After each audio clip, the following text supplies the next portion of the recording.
बुद्ध को त्रिवार वंदना। महाकारुणिक तथागत बुद्ध द्वारा देशित सुआख्यात धम्म को त्रिवार वंदना। महाकारुणिक तथागत बुद्ध के आदि श्रावक संघ को त्रिवार वंदना।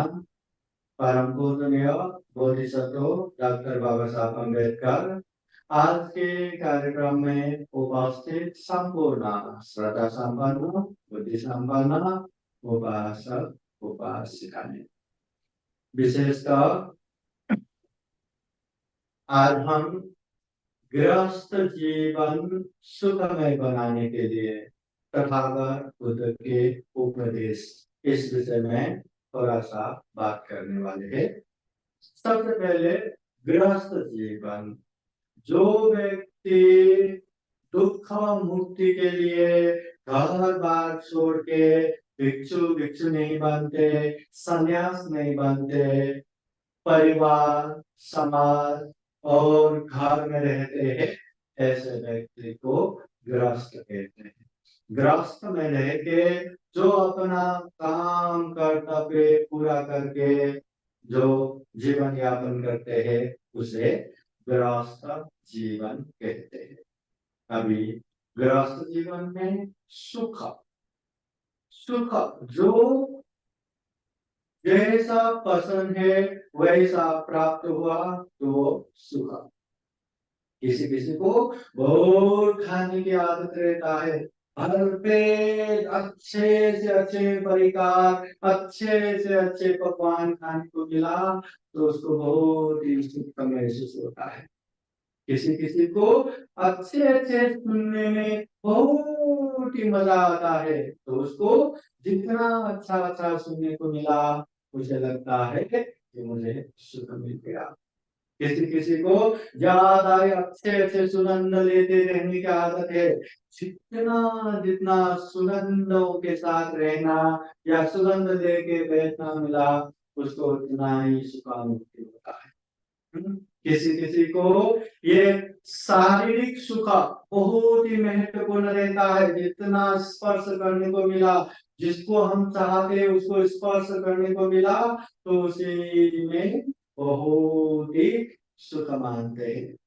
कोई खाने में, कोई सूखने में, कोई अच्छे से अच्छे देखने में, कोई अच्छे से अच्छे सुनने में, कोई अच्छे से अच्छे स्पर्श करने में सुख मानते हैं अपने अपने हिसाब से। किसी को तो ज्यादा पैसा मिल गया उसी में खुशी। हाँ, कोई अपने परिवार के लोगों को जो इच्छा किया वो पूरा करने को मिला तो उसी में खुशी। कोई क्या करने में खुशी, कोई क्या करने में खुशी। अनेक तरह से अपने अपने हिसाब से खुशी मानते हैं, अपने अपने हिसाब से सुख मानते हैं। मगर महाकारुणिक तथागत बुद्ध कहते हैं जिन गृहस्थ लोग इन चीजों को सुख कह रहे हैं ये वास्तव में सुख नहीं है, बहुत ही क्षणिक है, अल्प है, न्यून है, कम है। कोई व्यक्ति को अच्छे अच्छे देखने को मिला, क्या सही में उसको सुख मिलेगा? क्या थोड़ी देर देखने को मिला, सुख मिला, और उसके तुरंत बाद ये भय, ये डर होने लगेगा कि ये दृश्य मुझसे दूर होगा। जो मुझे अच्छा है, जो मुझे अच्छा देखने को पसंद है वो भी दूर होगा, ये भय लगने लगेगा।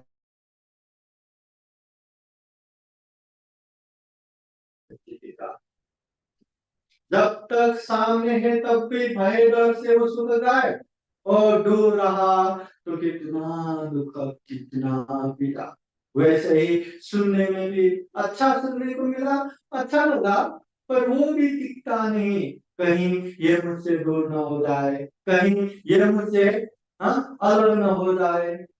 वो भय त्रास से जो मिल रहा सुख वो भी गायब, और दूर हुआ तो इतना दुख, इतना संताप। अच्छे से अच्छे खाने को मिला वो भी हमेशा नहीं रहेगा। ये ख्याल आते ही वो जो मिल रहा सुख वो तो क्या, आगे जाके क्या खाना पड़ेगा, आगे जाके इतना मीठा तो खाना नहीं मिलेगा। हाँ, उस चिंतना में जो मिल रहा सुख निकाल, और उससे जो अच्छा खाना नहीं मिलता, हाँ, जो मिला उसी में गुजारना करना पड़े तो कितना दुख। वैसे ही अच्छे अच्छे जो सुगंध लेने की आदत है, अच्छे सुगंध मिल रहा है, ठीक है, सुखा, पर वो भी कितने देर तक, बाद में वो सुगंध भी दूर हो जाएगा, ये सुगंध खत्म हो जाएगा, उसी के चिंतना में दुखा। और जब वो दूर हो जाएगा या कोई दुर्गंध वहां पे बहने लगेगा, दुर्गंध मिश्रित होने लगा, तो उसका दुख क्या ठिकाना। वही जो प्रिय है, चाहे वो सजीव हो चाहे निर्जीव हो, जो प्रिय है उसको स्पर्श करने में, अपने साथ रखने में सुख लगता है, पर वो सुख भी बताओ ना कितने देर तक टिकेगा। थोड़ी देर बाद ही, अरे ये मुझसे छीन ना जाए, ये मुझसे दूर न हो जाए, ये मुझसे अलग न हो जाए, बस वो चिंतना से, वो दर्द त्रास से ही वो जो मिल रहा है सुख वो खत्म, और दूर होना पड़े, वियोग होना पड़े, फिर उसका दुख अलग से। तो इस तरह से महाकारुणिक तथागत बुद्ध कहते हैं ये जितने भी सुख की बात हो रहा है बहुत ही क्षणिक है, ये वास्तव में हमें सुख शांति देने वाला नहीं है। इसलिए महाकारुणिक तथागत बुद्ध कहते हैं गृहस्थ जीवन में वास्तविक सुख शांति चाहिए, तो ऐसे काम करो जो काम करने से वो सुख शांति लंबी समय तक टिके। जैसे कोई पुण्य करो, कोई धर्म करो, श्रद्धा चित्त त्याग चित्त से दान दो, अच्छे से शील सदाचार को पालन करो, ध्यान भावना करो, ये चीज ना जब से हम शुरुआत करेंगे तब से हमें सुख शांति देना शुरू हो जाएगा, और जब जब भी इसको याद करेंगे सुख शांति का अनुभव होगा। इसलिए ये जो पुण्य करने से, ये जो धर्म करने से आदि मध्य अंत पर्यंत तक कल्याणकारी होगा, सुख शांति होगा। आदि जब से किया तब से, मध्य बीच में भी, अंत पर्यंत अंत तक, जब तक हम निर्वाण प्राप्त नहीं करेंगे तब तक ये पुण्य, ये कुशल कर्म पीछे पीछे पीछे पीछे आके हमें सुख और शांति देता रहेगा। इसलिए महाकारुणिक तथागत बुद्ध कहते हैं हमें वास्तविक सुख के पीछे जाना है, ये दिखावे के पीछे नहीं लगना है। देखने में तो बहुत सुख जैसा लगता है, किसी के पास खूब सारा धन संपत्ति, अरे उसका सुख शांति कितना होगा, हम कल्पना करते हैं। किसी के पास बड़े बड़े घर बंगलो है, अरे उसके जीवन में कितना सुख शांति होगा, हम कल्पना कर करके थकते हैं। किसी के पास इतनी बड़ी बड़ी गाड़ी, इतनी महंगी महंगी गाड़ी, इतने अच्छे अच्छे गाड़ी, बस वो कल्पना करते करते हम सोचते रहते हैं कि वो कितना सुखी होगा। उसके पास बैंक बैलेंस है, उसके पास ढेर सारा पैसा है, तो हम आसानी से सोचते हैं कि वो बहुत सुखी है, वो जीवन में परिपूर्ण है। पर तथागत बुद्ध इन चीजों को परिपूर्ण नहीं कहते। धन तो आज है कल नहीं है, ये सुख शांति का कारण नहीं है। कितने भी बड़े गाड़ी होने दो, कितने भी बड़े बड़े घर बंगलो होने दो, क्या वो अंदर ही अंदर संतुष्ट है क्या? वो अंदर ही अंदर सुख पूर्वक रह रहा है क्या? या अनेक टेंशन लेके, अनेक पीड़ा लेके, अनेक लोगों के डर त्रास लेके अगर जीना पड़ा तो क्या सुख हो गया, क्या शांति हो गया? वहां तो दुख, अशांति, बेचैनी, चिड़चिड़ाई होगा। इसलिए ये धन संपत्ति सुख शांति में मायने नहीं रखता। अगर धन संपत्ति को अच्छे से सदुपयोग करे तो ऐसे पुण्य कार्य कर सकते हैं जिससे सुख शांति मिले, जिससे पुण्य कुशल कर्म मिले। मगर धन संपत्ति को सदुपयोग नहीं कर पाया और उल्टा सर पे अभिमान चढ़ गया, अहंकार चढ़ गया, फिर तो क्या वो धन संपत्ति पूरा का पूरा अकुशल पाप करने की तरफ आगे बढ़ेगा, पूरा का पूरा नेगेटिव माहौल बनाएगा। इसलिए महाकारुणिक तथागत बुद्ध कहते हैं ऐसे धन संपत्ति सुख शांति में कोई भी योगदान नहीं देता। वास्तव में धन संपत्ति से भी ज्यादा हमें कुशल पुण्य कमाना चाहिए, पुण्य रूपी संपत्ति कमाना चाहिए। ये पुण्य रूपी संपत्ति हमेशा हमारा अच्छा खासा आधार बनेगा, भरोसा बनेगा, जीवन के हर मोड़ में साथ देगा, हर दुख कष्ट को काट के सुख शांति देने के लिए हमेशा तैयार रहेगा। तो ऐसे भरोसेमंद मित्र बनाना है, हमें पुण्य करना है, काम करना है। एक समय महाकारुणिक तथागत बुद्ध धम्म देशना के क्रम में गांव नगर जनपद देश देशांतर करते हुए एक गांव में पहुंचते हैं। जब तथागत बुद्ध गांव में पहुंचते हैं, वहां ढेर सारे लोग जमा होते हैं। किसी को तो बुद्ध कैसा है वो देखना है, किसी को तो बुद्ध क्या बताते हैं वो सुनना है, किसी को तो जीवन में अनेक दुख कष्ट है, उसका कुछ न कुछ तो समाधान मिलेगा। उस हिसाब से तो अनेक अनेक उद्देश्य लेके वहां ढेर सारे लोग जमा होते हैं। जमा ढेर सारे लोग होने के बाद उन्हीं लोगों में से कुछ लोग तथागत बुद्ध से विनती करते हैं, भगवान हमने आपके विषय में सुने हैं, आप बुद्ध है, तथागत है, सम्यक संबुद्ध है। हमने ये भी सुने हैं कि आपके उपदेश सुनने के बाद भाई ये धर्मोत्पन्न करके दुख मुक्ति के लिए आपके पीछे पीछे ही जाते हैं। भगवान हम आपसे विनती करते हैं, हमें इस तरह का उपदेश ना दें। हमें परिवार भी चाहिए, समाज भी चाहिए, धन संपत्ति भी चाहिए, सारी चीजों को साथ में रख के सुख शांति प्राप्त हो, ऐसे उपदेश दे। गृहस्थ जीवन में भी सुख शांति प्राप्त हो, ऐसा उपदेश दे। उस समय मानव कार्मिक तथागत बुद्ध ने ठीक है कहते हुए उसी तरह का उपदेश देते हैं, और उपदेश देते देते उन्हीं लोगों से पूछते हैं, उपासकाएं इस गांव में क्या ऐसे लोग हैं जो दूसरों को हिंसा करते हैं, दुख देते हैं? सारे लोग कहते हैं भगवान इस तरह के लोग इस गांव में कितने हैं, ढेर सारे लोग हैं। बुद्ध पूछते हैं ऐसे दुख देने वाले मारने वाले लोग पसंद है क्या? सब लोग कहते हैं भगवान ऐसे लोग हमें पसंद है।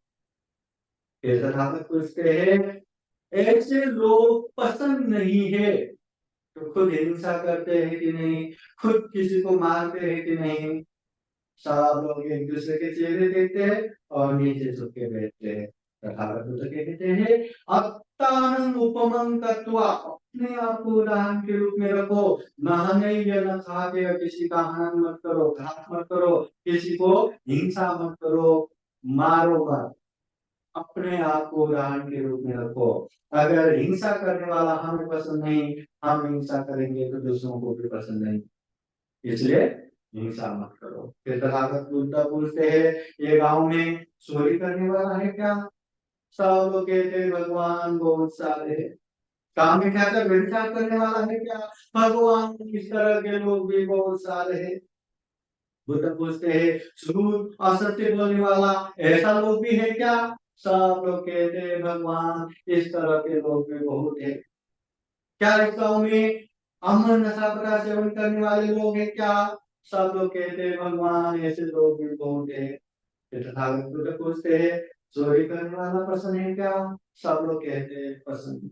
काम मिठाकर व्यभिचार करने वाला पसंद है क्या? सब लोग कहते हैं पसंद है। झूठ असत्य बोलने वाला पसंद है क्या? सब लोग कहते हैं पसंद नहीं। अमर नशा का सेवन करने वाला पसंद है क्या? सब लोग कहते हैं भगवान पसंद नहीं। तथागत बुद्ध कहते हैं अगर चोरी करने वाला पसंद नहीं है तो खुद भी चोरी मत करो। दूसरे चोर हमें पसंद नहीं तो हम चोर बनेंगे तो दूसरों को भी पसंद नहीं आएगा। अगर काम मिथ्याचार व्यभिचार करने वाला पसंद नहीं है तो खुद भी काम मिथ्याचार व्यभिचार मत करो। झूठ असत्य बोलने वाला पसंद नहीं है तो खुद भी झूठ असत्य मत बोलो। अगर नशा पदार्थ सेवन करने वाला पसंद नहीं है तो खुद भी नशा पदार्थ सेवन मत करो। अत्तानम उपमं कृत्वा, अपने आप को एग्जाम्पल के रूप में रखो, उदाहरण के रूप में रखो। जिस तरह हिंसा करने वाला पसंद नहीं, तो खुद भी हिंसा मत करो। चोरी करने वाला पसंद नहीं, खुद भी चोरी मत करो। व्यभिचार करने वाला पसंद नहीं, खुद भी व्यभिचार मत करो। झूठ बोलने वाला पसंद नहीं, तो खुद भी झूठ मत बोलो।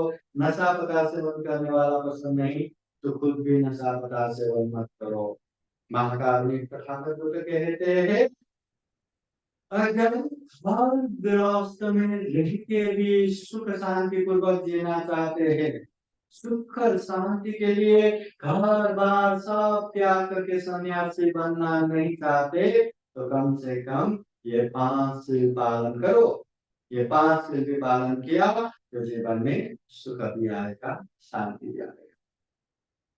ये महाकारुणिक तथागत बुद्ध के उपदेश है, वाणी है। तथागत बुद्ध कहते हैं कि ये 5 सील भी अच्छे से पालन किया तो जीवन में सुख शांति आएगा। गृहस्थ जीवन में रह के भी सुख पूर्वक रह पाएंगे, शांति पूर्वक रह पाएंगे। अभी हम एक बार सोचेंगे, क्या हमारे जीवन में सुख है क्या? क्या हमारे जीवन में शांति है क्या? अगर सुख शांति कमी है, तो क्या हमने यह पंचशील अच्छे से पालन किया है क्या? कहीं हमने हिंसा तो नहीं किया, कहीं हमने चोरी तो नहीं किया, कहीं हमने व्यभिचार तो नहीं किया, कहीं हमने झूठ तो नहीं बोला, कहीं हमने नशा पदार्थ सेवन नहीं किया। ये बात को ध्यान से मनन करना जरूरी है। अगर किया है तो महसूस करो कि मैंने अकुशल किया है, आगे से उसको मत दोहराओ, आगे से ऐसे काम मत करो। धीरे धीरे धीरे धीरे ये अकुशल पाप को छोड़ के अच्छे कुशल कर्म करने लगेंगे, अच्छे शील सदाचार को हमेशा पूर्ण रूप से पालन करेंगे, तो गारंटी है, तो निश्चित है कि हमारे जीवन में सुख भी आएगा, शांति भी आएगा। ये तथागत बुद्ध की वाणी है, मिथ्या कैसे हो सकता है, असत्य कैसे हो सकता है? अगर हम हर दिन बुद्ध के सामने या कोई भी बौद्ध कार्यक्रम में शिल प्रार्थना कर रहे हैं और इसके बावजूद भी जीवन में सुख नहीं है, शांति नहीं है, तो कहीं ना कहीं तो चूक हुआ है। देखो, बुद्धवाणी ये तो मिथ्या नहीं हो सकता, बुद्धवाणी ये तो असत्य नहीं हो सकता, मगर हमने जिस तरह से पालन करना है शायद उस तरह से पालन न किया हो। जिस तरह से हमें सिर्फ सदाचार में रहना है उस तरह से ना रहा हो या ज्यादा ढीला दिया हो, तो ये बात को खूब अच्छे से जानना है, खूब अच्छे से पालन करना है। हम सब लोग सुख चाहने वाले हैं, शांति चाहने वाले हैं, इसलिए हमें सुख चाहिए, शांति चाहिए, तो ये 5 सील अच्छे से पालन करना है। ये 5 सील अच्छे से पालन करने से भी जीवन में सुख आएगा, शांति आएगा, ये तथागत बुद्ध कहते हैं। महाकारुणिक तथागत बुद्ध के समय में ऐसे अनेक उदाहरण है सुख शांति के लिए। मतलब जीवन में सुख शांति चाहिए, पर अकुशल कर रहे, पाप कर रहे, तो उसको सुख शांति मिलने वाला नहीं है, कितना भी वो सुख शांति चाहे। सुख शांति चाह रहे हैं और सुख शांति के मार्ग पे ही चलते हैं, कुशल कर्म पुण्य कर्म के मार्ग पे ही चलते हैं, तब हाँ उसके जीवन में सुख शांति आएगा। वो सुख शांति चाहो या ना चाहो, सुख शांति आएगा। बस ये बात स्पष्ट रूप से जानना है। सुख शांति का मार्ग है कुशल कर्म पुण्य कर्म, और दुख शांति का मार्ग है अकुशल कर्म पाप कर्म। शरीर से अच्छा करना ये कुशल कर्म है, वाणी से अच्छा बोलना ये कुशल कर्म है, मन से अच्छा सोचना ये कुशल कर्म है, और ऐसे कुशल कर्म जीवन में सुख शांति देगा। सभी से गलत करना, चाहे हिंसा हो, चोरी हो, व्यभिचार हो, ये अकुशल काम है। वाणी से गलत बोलना, चाहे वो झूठ बोले, असत्य बोले, चुगली करे, निंदा चर्चा करे, गाली गलौज दे, ये सारे के सारे अकुशल काम है। मन से गलत सोचना, गलत भावना लाना, चाहे वो लोभ रखना हो, द्वेष रखना हो, मिथ्या दृष्टि होना हो, ये अकुशल कर्म है। और अकुशल कर्म हमेशा दुख का कारण है, अशांति का कारण है। इसलिए महाकारुणिक तथागत बुद्ध कहते हैं, जीवन में सुख चाहिए, शांति चाहिए, तो हमें अच्छे पुण्य कमाई करना है, अकुशल पाप से दूर रहना है। ये महाकारुणिक तथागत बुद्ध की उपदेश है। विशेषतः महाकारुणिक तथागत बुद्ध गृहस्थ जीवन में 4 तरह का सुख रहता है, इसके विषय में भी बताते हैं। 4 तरह का सुख गृहस्थ जीवन में प्राप्त कर सकते हैं। वो 4 तरह का सुख बौद्ध वाङ्मय में इस तरह से उपदेश दिया हुआ है। पहला अस्थि सुख, दूसरा भोग सुख, तीसरा अरीन सुख, चौथा निर्वद्य सुख। ये 4 तरह का सुख गृहस्थ जीवन में हो सकता है। हमारे गृहस्थ जीवन में ये 4 सुख है या नहीं है, एक बार जान लो। सबसे पहला सुख है अस्थि सुख। अस्थि सुख बोले तो जो कुछ भी चाहिए सब है, अस्थि है ये सुख। जो भी चाहिए, मोबाइल है, लैपटॉप है, पहनने के लिए कपड़ा है, रहने के लिए छत है, खर्चा के लिए ये बैंक बैलेंस है, काम है, अच्छे पगार है, हाँ, हर चीज में है।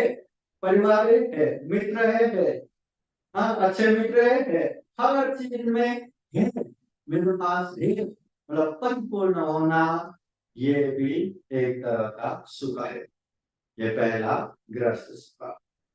दूसरा गृहस्थ सुख है भोग सुख, मतलब भोग करने की सुख, मतलब जो भी संपत्ति है, जो भी चीजें है, वो सारी की सारी भोग करना। जैसे लैपटॉप है, अब लैपटॉप अच्छे से हम प्रयोग करना हो रहा है कि नहीं, उसको अच्छे से यूटिलाइज कर रहे हैं कि नहीं, अगर कर रहे हैं तो ये भोग सुख हो गया। मोबाइल है, मोबाइल का अच्छे से सदुपयोग कर रहे हैं कि नहीं, हाँ, परिवार है, उन लोगों का अच्छे से सदुपयोग हो रहा है कि नहीं, बैंक बैलेंस है, बैंक बैलेंस का अच्छे से सदुपयोग हो रहा है कि नहीं, धन संपत्ति का अच्छे से सदुपयोग हो रहा है कि नहीं, जो भी चीज है उसे भोग करना, सदुपयोग करना। ऐसे भी बहुत सारे लोग रहता है कि धन संपत्ति बहुत सारा है और कमा भी रहा है, पर वो भोग नहीं करता, सिर्फ बचा के रखता है, बचा के रखता है, बचा के रखता है। अंततः वो मर जाता है, सारे के सारे यही रह जाता है। बुद्ध के समय में भी ऐसे बहुत सारे से मर जाते हैं। इतनी कंजूसी, इतनी लोभी, वो जिंदगी में न अच्छा खाता है, न अच्छा पहनता है, न खुद प्रयोग करता है, न दूसरों को देता है, सिर्फ बता के जाता है। जब वो मर जाता है तो वो सब राजकोष में जमा होता है। कितने कितने दिनों तक धाराओं में वो संपत्ति, हाँ, वो धन संपत्ति पूरा राजकोष में जमा करते हैं। कितने कितने दिन लगाते, मतलब जो धन संपत्ति अपने पास है उसे भी प्रयोग नहीं कर पाते। इसलिए जो है उसको अच्छे से सदुपयोग कर पाना, ये भी सुख है। ये सुख को कहते हैं भोग सुख।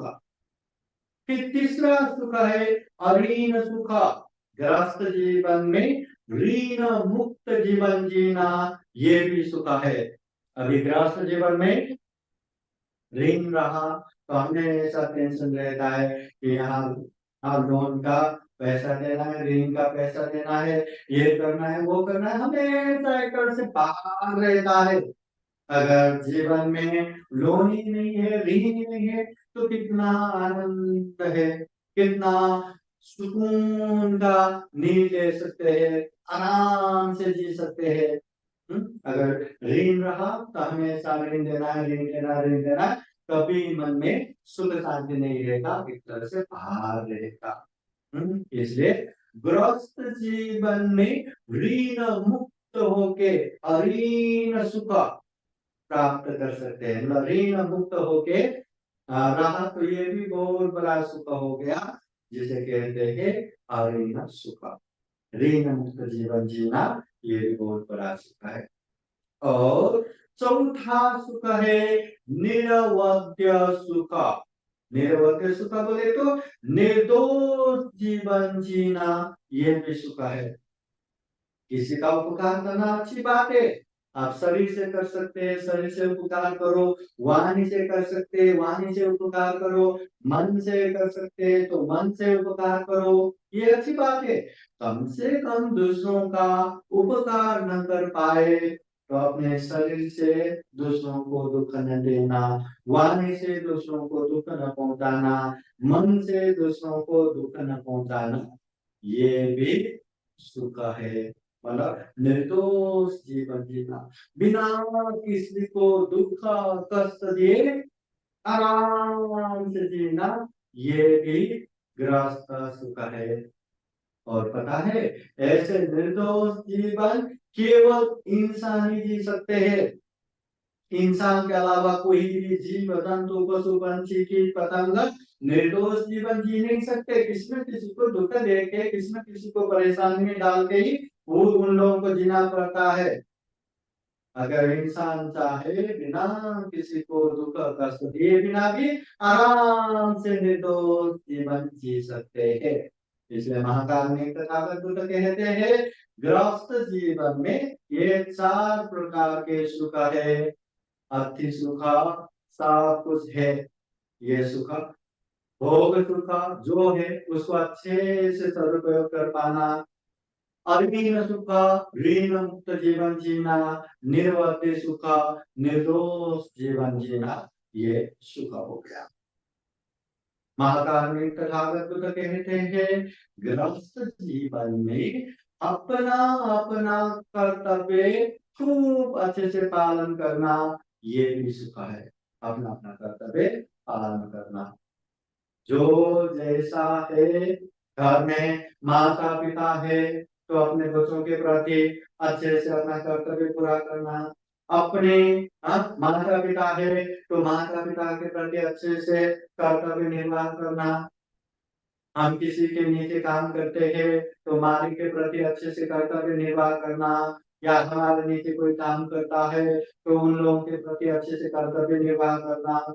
मित्र है तो मित्र के प्रति अच्छे से कर्तव्य निर्वाह करना। गुरु है तो गुरु के प्रति अच्छे से कर्तव्य निर्वाह करना। शिष्य है तो शिष्य के प्रति अच्छे से कर्तव्य निर्वाह करना। अपना धर्म गुरु है तो धर्म गुरु के प्रति अच्छे से कर्तव्य निर्वाह करना।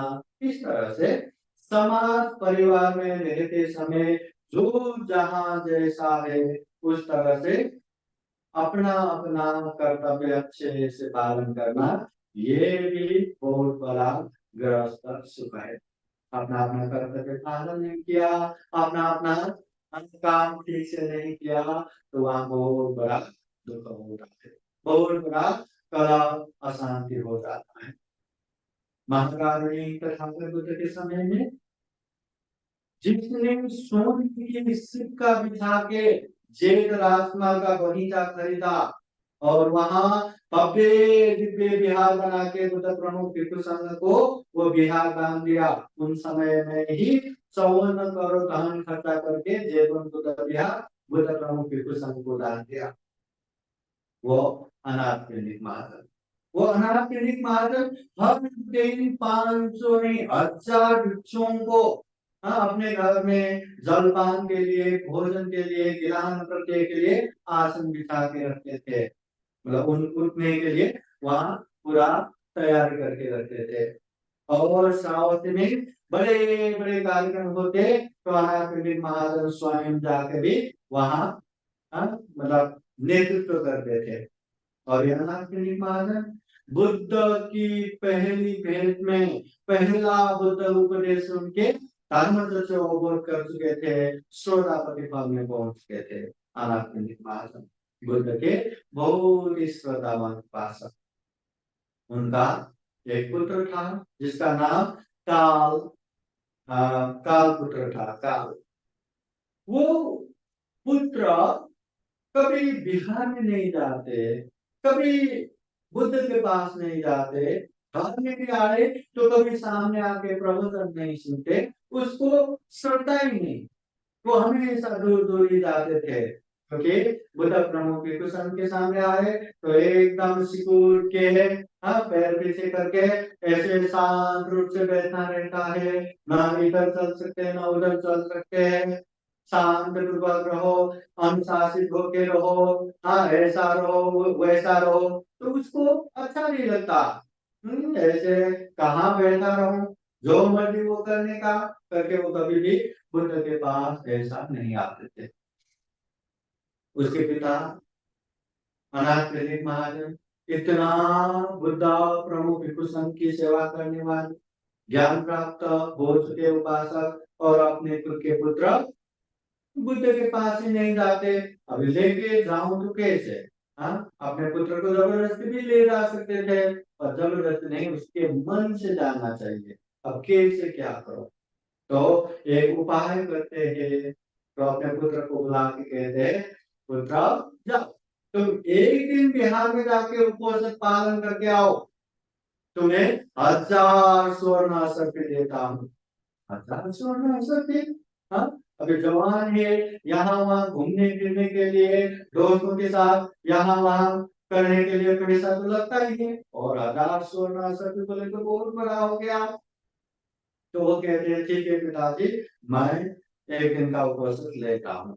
उन समय में उपवास लेना है तो बिहार में जाना है, बिहार में इसे पालन करके वही नामदेशना सीधे सीधे रात बिताना है, और सुबह सुबह पंचशील ग्रहण करके अपने घर में वापस आना है। तो वो काल उपासक भी पिता की बात सुन के सिर्फ धन के लालच में वो बिहार में जाते हैं। वहां धर्मदेशना होता है, धर्मदेशना उसको सुनना बिल्कुल देना देना ही नहीं। वो एक कोने में जाते आराम से सोते हैं, पूरा रात निकालते हैं, सुबह होते होते भागते भागते पिताजी के पास जाते हैं। पिताजी बेचारा उपवास लिया है, रात को नहीं खाया, भूख लगा होगा करके नाश्ता वास्ता तैयार करके रखा। तो पुत्र कहते हैं पहले मुझे मेरा पैसा दो, फिर नाश्ता करो। पिताजी ने पैसा दिया, एक हाथ से पैसा पकड़ा, दूसरे हाथ से नाश्ता किया। अनाथ पिंडी महाजन को लगा पुत्र को कुछ समझ में नहीं आया, और फिर एक बार वैसा करूंगा। फिर वो कहते हैं मैं फिर से तुम्हें 1000 स्वर्ण सफेद देता हूँ, इस बार भी उपवास ग्रहण करके आओ। और इस बार और एक शर्त है कि भगवान बुद्ध का एक छोटा सा ही उपदेश क्यों ना हो, वो याद करके मुझे बता। अब इतने सारे उपदेशों में एक उपदेश याद करना कौन सी बड़ी बात है? 1000 स्वर्ण अवसर मिल रहा है, ठीक है करके वो फिर से तैयार होके बिहार गया। उस समय एक उपदेश स्मरण करना था, तो रात के समय में वो एक जगह बैठ के उपदेश याद करने के लिए सुनता रहा, पर ध्यान ज्यादा ही पैसे पैसे पैसे में जा रहा था, तो उपदेश ध्यान ही नहीं। तो उसको ख्याल आया, अरे उपदेश याद नहीं करता तो मुझे पैसा ही नहीं मिलेगा, नहीं मुझे अभी अच्छे से सुनना पड़ेगा। ध्यान से सुनने लगा। तो यही समय में तथागत बुद्ध ने ऐसा उपदेश दिया, उसके मन की बात जान के अभी उसका मन एकाग्र हो रहा है, ये बात जान के ऐसे उपदेश दिया, ऐसे उपदेश दिया कि काल उपासक ने, अरे ये तो मुझे ही भगवान बुद्ध ने जान लिया, मेरे लिए ये उपदेश दे रहे। तो ध्यान से सुनते सुनते सुनते सुनते उसने भी धर्म से प्राप्त किया, श्रोतापति फल प्राप्त किया। और सवेरे सवेरे तथागत बुद्ध प्रमुख भिक्षु संघ को साथ में अपने घर में जलपान नाश्ता के लिए लेके गए। और चलते चलते अभी दूर से अनाथमुनि महाजन ने देख लिया, तो अरे बुद्ध प्रमुख भिक्षु संघ को लेके आए, मेरे पुत्र को धम्म समझ में आया होगा, फिर भी देखता हूँ मैं पैसे दे देखे देखता हूँ उधर काल उपासक बुद्ध प्रमुख भिक्षुसंघ को लाते लाते उसके मन में आ रहा था कल पहली बार तो जब तक पैसा नहीं दिया मैंने नाश्ता तक नहीं किया था, इस बार सबके सामने पैसा ना दे तो अच्छा है, ऐसा सोचते सोचते जा रहा था। उधर उसके पिताजी पैसा देता हूँ देखता हूँ ज्ञान प्राप्त हुआ है कि नहीं।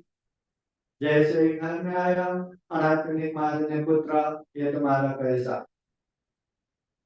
कालुपास ने पैसा लिया भी नहीं, शर्मा के सिर झुका के बैठा, तब जाके तथागत बुद्ध कहते थे अनाथनिक महाराज ये तुम्हारे पुत्र अभी पैसे के प्रलोभन से बहुत दूर गए हैं, सौदागरी पद में पहुंच चुके हैं, ऐसा कहते हुए फिर अंदर जाके नाश्ता करते हैं। इस तरह अपने पुत्र को सही ज्ञान, सही कर्तव्य, सही धर्म में प्रावर्तित करने के लिए अनाथनिक मार्ग ने धन का प्रलोभन देके भी अपने पुत्र को सही मार्ग में लाया। वैसे ही ये मगध के राजगृह में एक सिंगार पुत्र को भी उसके माता पिता ने जीवन भर समझाते रहे कि बुद्ध के पास जाओ, बुद्ध के पास नहीं तो सारिपुत्र पंते के पास जाओ, मोटग्राम भिक्षु के पास जाओ, महाकाशी भिक्षु के पास जाओ, धर्म देशना सुनो कल्याण होगा।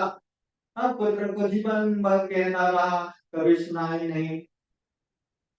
वो जो माता पिता तो श्रोतापति पद में पहुंच चुके, पुत्र को जीवन भर का सुना ही नहीं। अंतिम समय में पुत्र को बुला के कहते हैं अभी हम मरने वाले हैं, हमारी एक बात मान।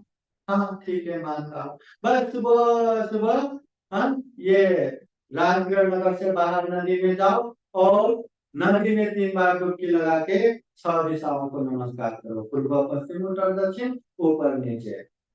तो वो सिंगापुत्र सोचते हैं ये करने के लिए मुझे बुद्ध के पास भी नहीं जाना, कुछ भी नहीं करना, ये हाँ मैं करूँगा। फिर जब माता पिता गुजर गए वो हर दिन सुबह सुबह नगर से बाहर नदी में जाते थे, 3 बार डुबकी लगाते थे और 6 दिशा में नमस्कार करते थे। उसके माता पिता ने दूर की बात सोच के ये जिम्मेदारी दिया था कि ऐसा करेंगे तो कभी न कभी बुद्ध के महाकरुणा समापति ध्यान में मेरे पुत्र आ ही जाएंगे। जब भगवान बुद्ध आके पूछेंगे उसको पता नहीं रहेगा इसका अर्थ, फिर बुद्ध बताएंगे तो तब की बात समझ लेंगे, ऐसे सोच के दिया था। तो सही में एक दिन तथागत बुद्ध के महाकरुणा समापति ध्यान में ये सिंगार पुत्र आया, तो तथागत बुद्ध उनको बोध कराने के लिए बुद्ध वहां गए, उनसे पूछा ये क्या कर रहे हैं। मैं 6 दिशा नमस्कार कर रहा हूँ। क्यों कर रहे हैं। मेरे माता पिता ने मरते समय बोला था। तो ये करने का अर्थ क्या है। अरे इसका अर्थ भी होता है, ये तो पता ही नहीं, अच्छा होगा आप बताए। फिर तथागत बुद्ध ने अनेक तरह से इसका अर्थ बताते हैं, अपना गृहस्थ जीवन का कर्तव्य बताते हैं। वो सारा बताने के बाद ये सिंगाल गृहपति पुत्र ने भी ज्ञान प्राप्त करते हैं, बोध होते हैं। उसके माता पिता जिस ज्ञान में प्रतिष्ठित कराना चाहते थे अपने पुत्र को, वो बात सफल होते हैं।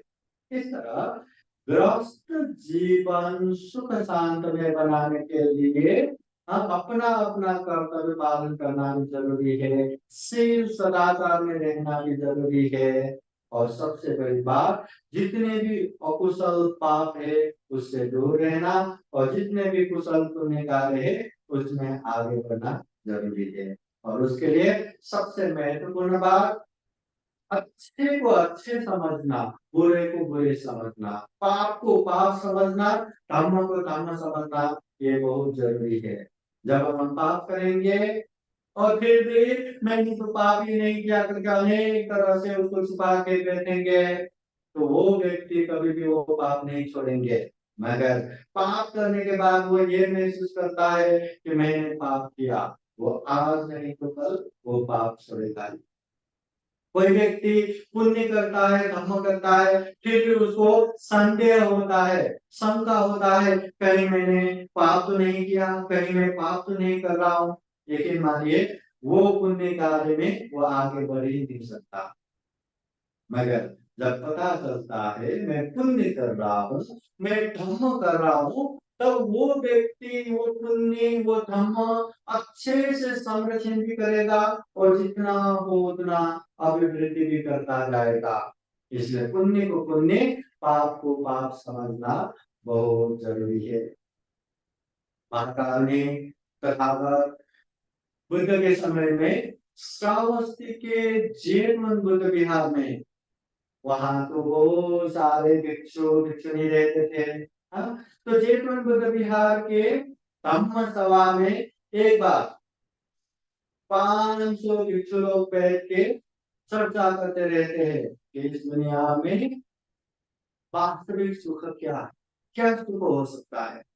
तो जमा हुए भिक्षु लोग भी कहते हैं अब सुख तो क्या है, बड़े बड़े पद में पहुंचना ये सुख है, मंत्री बनना ये सुख है, प्रधानमंत्री बनना ये सुख है, राजा बनना सुख है, बहुत ज्यादा धन संपत्ति होना सुख है। और कोई कोई कहता है नहीं नहीं, इससे अच्छा तो काम भोग करना सुख है, आंखों से जो मर्जी वो देखना सुख है, कानों से जो मर्जी वो सुनना सुख है, मुंह से जो मर्जी वो खाना पसंद है, नाक से जो मर्जी वो सुनना पसंद है, शरीर से जो मर्जी वो स्पर्श करना सुख है। कोई कहता है ऐसा सुख, कोई कहता है वैसा सुख। तो सुख के विषय में वहां बहुत चर्चा होता है। तो उस समय महाकारुणिक तथागत बुद्ध वो धर्म सभा में आते हैं और बुद्ध अपने आसन में बैठने के बाद सारे भिक्षु लोग भगवान बुद्ध को वंदना करते हैं और एक जगह बैठते हैं। तथागत बुद्ध पूछते हैं भिक्षुओं क्या बातें हो रहा था, क्या चर्चा हो रहा था। उस समय वहां जमा हुए भिक्षु लोग कहते हैं कि भंते भगवान, हम सुख के विषय में बात कर रहे थे। कोई ये बड़े बड़े राजा महाराजा होने में सुख बोल रहे हैं, कोई बड़े बड़े धनपति एक महारानी होने में सुख बोल रहे हैं, कोई काम भोग को सुख बोल रहे हैं, कोई पंच काम गुण में युक्त होना सुख बोल रहे हैं। ऐसे ऐसे चर्चा हो रहा है। तो उस समय महाकारुणिक तथागत बुद्ध कहते हैं हे भिक्षुओं, ये जो सुख की बातें हो रहा है ये जितने भी सुख है सांसारिक दुख चक्र से मुक्त नहीं है, सांसारिक दुख चक्र से मुक्त नहीं है। राजा बनो महाराजा बनो फिर भी दुख है, कितना भी धनवान बनो फिर भी दुख है, कितने भी काम सुख भोग कर लो उसमें भी दुख है। ये लंबे समय तक का सुख नहीं है, ये सांसारिक दुखों से मुक्त नहीं है। इसलिए ये सुख नहीं है। तो सुख क्या है। तो उस समय महाकारुणिक तथागत बुद्ध सुख के विषय में एक गाथा द्वारा कहते हैं कि सुख क्या है। तथागत बुद्ध कहते हैं सुखो बुद्धान उपादो सुखा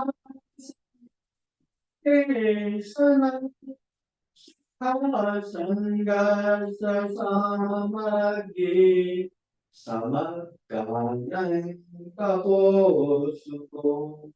तथागत बुद्ध कहते हैं सुखो बुद्धानं उपादो, इस दुनिया में बुद्ध का उत्पन्न होना ये सुख है। एक बुद्ध उत्पन्न होने के बाद वहां न सैकड़ों न हजारों न लाखों करोड़ों करोड़ लोग दुख मुक्त होते हैं, दुख मुक्ति का मार्ग फल प्राप्त करते हैं।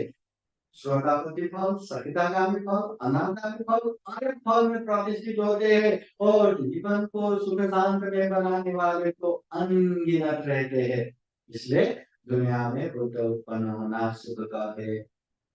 फिर तथागत बुद्ध कहते हैं सुखा सद्धम्म देशना, दुनिया में सही धम्म सुनना ये भी सुख का है। धम्म के नाम पे यहाँ ब्रह्म जाल समान अनेक धर्म फैला हुआ है। तो ऐसे में सही धर्म प्राप्त होना, सही धर्म सुन के अभ्यास करना बहुत बड़ा सुख है। सही धर्म मिलना बहुत बड़ा सुख है। फिर तथागत बुद्ध कहते हैं सुखा संघर्ष सामग्री, ये संघ का एकजुट होना, एकत्रित होके संगठित होके काम करना, ये भी बहुत बड़ा सुख है। तथागत बुद्ध कहते हैं समगानं तपो सुखो, सभी लोग मिलजुल के साथ में तप करना या दुख मुक्ति के मार्ग पे आगे बढ़ना या अच्छे गुण धर्म का आचरण करना, ये भी सुख है। सभी लोग मिलके एक साथ, तो इस तरह तथागत बुद्ध वास्तव में सुख ये है कहते हुए कहते हैं लोक में बुद्ध का उत्पन्न होना सुख करे, सही धर्म सुनना सुख करे, संघ का एकजुट होना सुख करे, और ये एक साथ होके तप करना ये सुख है। ये महाकारुणिक तथागत बुद्ध श्रावस्ती के जेतवन बुद्ध विहार में रहते समय 500 भिक्षु लोग जो सुख के विषय में चर्चा कर रहे थे, उन लोगों को समझाते हैं सुख ये है। एक समय महाकारुणिक तथागत बुद्ध दुनिया में सबसे बड़ा सुख क्या है इसके विषय में कहते हुए एक उपदेश इस तरह भी देते हैं।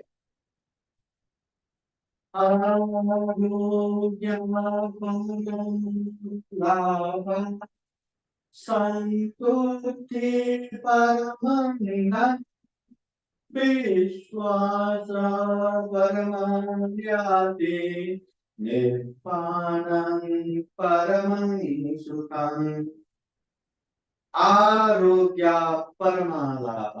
सबसे बड़ा लाभ क्या है? आरोग्य, निरोग।